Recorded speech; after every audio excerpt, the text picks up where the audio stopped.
आपने कई बार सुना होगा टीवी में समाचार के पत्रों पे ईडी को लेकर। आखिरकार ये ईडी है क्या? तो आपको बता दें, एनफोर्समेंट डायरेक्टरेट ईडी है, जिसका नाम है, पूरा फुल फॉर्म है ये।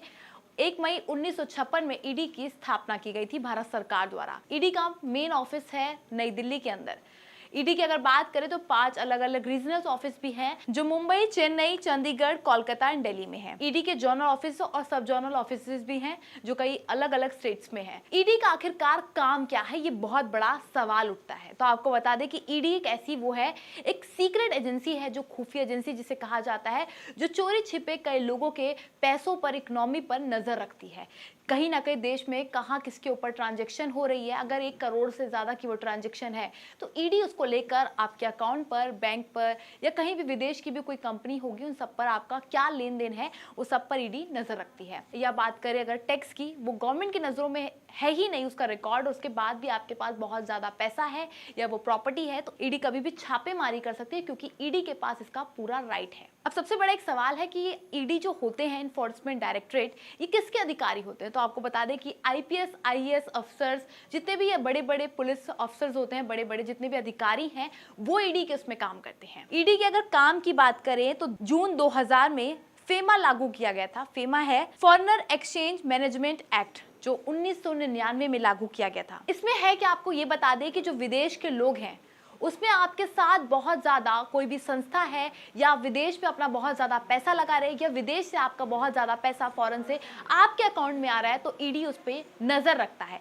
ईडी के पास पूरा राइट है कि उस पर नजर रखे, और क्या क्या काम चल रहा है उसको लेकर वो कभी भी छापेमारी कर सकता है। आपका विदेश के अंदर कौन सा बिजनेस है, अगर आपका वो करोड़ों से ज्यादा है, जिसको लेकर कोई भी आपकी ब्लैक मनी को लेकर ईडी को शक है, तो ईडी इस पूरे एक्ट है, जो फेमा एक्ट है, उस पर पूरी तरीके से नजर रखता है। वही बात करें अगर फेरा एक्ट की, जो 1973 में लागू की गई थी, इस एक्ट में क्या है, ये फॉरेन एक्सचेंज को लेकर है। अगर जिस तरीके से आपकी जो भी मुद्राएं आदान प्रदान होती है विदेशों के साथ, उसको लेकर भी कहीं ना कहीं देखा जाए तो फेरा और फेमा कहीं ना कहीं मिलता जुलता एक्ट है, क्योंकि आप कहीं भी किसी को भी ट्रांजेक्शन करते हैं तो उसके बारे में ईडी को खबर रहती है। एक सबसे बड़ा एक्ट है, 2002 में लागू हुआ था एक्ट, इसका है नाम पीएमएलए।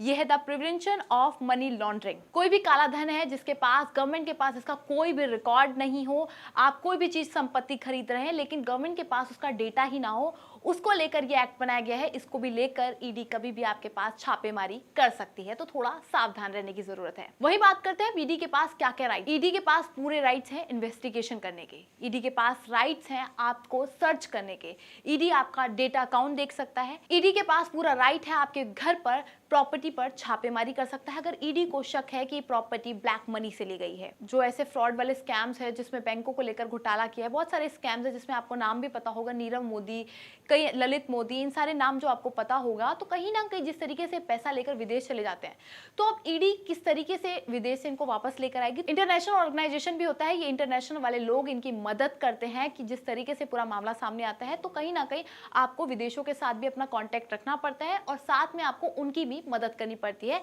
बहुत से ऐसे काम होते हैं। ईडी जिस तरीके से एक सीक्रेट एजेंसी है, अगर भारत सरकार ने 1956 में अगर इसे ना बनाया होता, तो कहीं ना कहीं देखा जाए तो बहुत से ऐसे लोग हैं जो शायद अपना पूरा पैसा विदेशों में ट्रांसफर कर देते, या विदेशों में ही अपनी कंपनी खोलते, या विदेश ही चले जाते। तो देखा जाए तो अगर ईडी ना होती, यानी कि एनफोर्समेंट डायरेक्टरेट ना होता, तो हमारे यहाँ भारत में बहुत ज्यादा करप्शन होता, भ्रष्टाचार बहुत ज्यादा बढ़ चुका होता। इसी को लेकर भारत सरकार द्वारा ये बनाया गया है, क्योंकि अगर आप कहीं भी अपनी ट्रांजेक्शन करते, गवर्नमेंट हर जगह नजर नहीं रख सकती है, तो इसको लेकर एक अलग से एक एजेंसी बनाई गई है।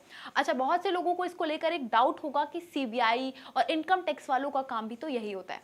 तो आपको बता दें कि ये अलग अलग सबके विभाग हैं, सबके काम सबके अलग अलग हैं, ये बिल्कुल भी सेम नहीं है। ईडी का काम अलग है, क्राइम ब्रांच का काम अलग है, इनकम टैक्स वालों का तो उनका काम भी अलग है। इन्फोर्समेंट डायरेक्टरेट में आखिरकार होता क्या है, तो अगर ओवरऑल इसको पूरा समझे तो ये यही है कि जिस तरीके से भारत का जो पैसा होता है, जो बहुत से ऐसे लोग होते हैं जो जिनके पास काला धन बहुत ज्यादा होता है, और वो अगर गलत पैसों का इस्तेमाल करते हैं, तो ईडी की उन पे नजर होती है, उनके पास राइट है, उनके पास खुद का एक कोर्ट होता है जिसमें पूरी तरीके से काम करते हैं। अच्छा, इसको लेकर एक सबसे बड़ी चीज कि ईडी को पता कैसे चलता है कि आखिरकार क्या कहां पर क्या हो रहा है।